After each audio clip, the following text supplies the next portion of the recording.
Bom, pessoal, então a gente está aqui com o ambulatório da graduação. Foram 4 pacientes atendidos, todos pacientes com hipertensão, mas dentro dessa nossa conversa, a gente comentou um pouco sobre a estruturação de uma consulta. Porque foram 3 pacientes de retorno e uma paciente de primeira vez. E a estrutura da consulta de um paciente de retorno é diferente da consulta de uma paciente de primeira vez. Porque no paciente de primeira vez, a gente vai construir o raciocínio clínico. Então, como é que é? A estrutura da anamnese tem que ser montada dessa forma.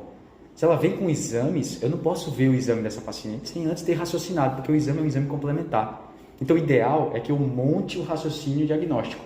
E como é que eu faço isso? Eu vou estruturando. Então, primeiro eu tenho que identificar qual é a queixa principal dessa paciente.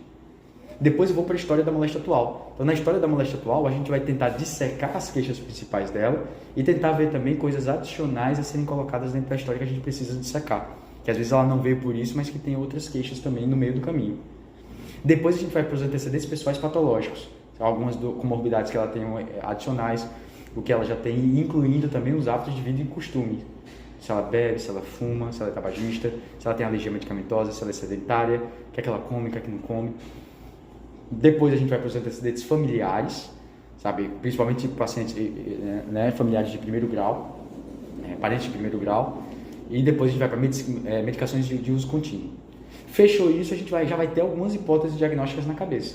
E aí a gente vai para o exame físico para tentar procurar sinais que possam confirmar ou afastar o que a gente está pensando.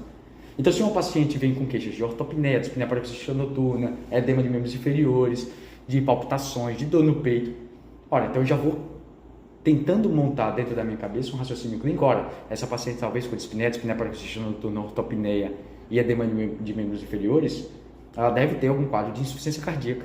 O que é que eu vou procurar no exame físico? Vou procurar B3, vou procurar esteto crepitante, vou procurar edema de membro inferior, vou procurar turgência jugular. Consegue entender? Não tem nada disso. Opa! Então não tem clínica talvez, tem queixas de insuficiência cardíaca, mas no meu exame físico não mostrou tanto isso. Então eu já vou meio que afastando ou confirmando meu diagnóstico. Aí depois disso eu já vou para os exames complementares, depois do exame físico. Depois dos exames complementares, às vezes dentro da cardiologia, o paciente geralmente já vai vir com eletrocardiograma, e aí sim, se ele vier com eco, se ele vier com qualquer outra situação, aí eu vou pegar esses exames e poder avaliar. Depois disso, eu vou para as hipóteses diagnósticas. Percebam que hipótese diagnóstica dentro de uma consulta de primeira vez é a última coisa. E depois da hipótese diagnóstica, eu vou para a conduta. E na conduta eu tenho que fechar item por item nas minhas hipóteses diagnósticas. Se ela tem hipertensão, eu tenho que, na minha conduta, ajustar a terapia medicamentosa, solicitar algum exame complementar. Então, eu tenho que fechar todo o quadro da minha consulta. Então, se eu sigo dessa forma, vocês conseguem estruturar um pouco melhor o raciocínio, de modo que vocês não ficam totalmente perdidos. Porque, às vezes, como a gente comentou, né? Aí faz, a senhora toma o quê? Mas a mãe da senhora tem hipertensão? Mas a senhora está sentindo dor no peito? Há quanto tempo a senhora tem dor no peito? Mas a senhora tem aí o ecocardiograma da senhora? Mas e o... Então, se a gente faz essa estruturação, a gente consegue andar na consulta. E a consulta fica um bate-papo, fica uma conversa, em que a gente conduz a consulta e a paciente vai contando tudo pra gente, deixando perguntas em aberto para a gente poder ir captando as coisas que estão faltando. Numa consulta de retorno é diferente. Então, a gente já raciocinou tudo isso. Eu não vou fazer a queixa principal de novo, não vou fazer tudo isso de novo. Se eu solicitei alguns exames, ela volta com os exames, eu posso perguntar como é que ela está, se melhorou, se não melhorou depois da conduta que eu fiz, e já vou direto olhar os exames complementares que eu solicitei.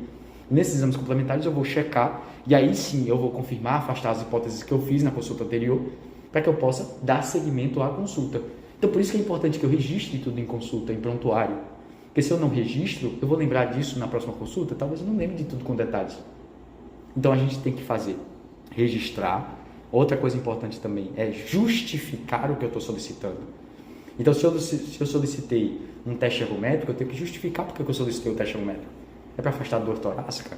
É para avaliar a pressão no esforço? É para avaliar a arritmia? O que é que eu quero fazer com esse teste ergométrico? Tá? Então, isso é importante para vocês. Saber estruturar uma consulta de primeira vez, saber estruturar uma consulta de retorno, isso é tudo, faz parte também do aprendizado de vocês aqui. Tá?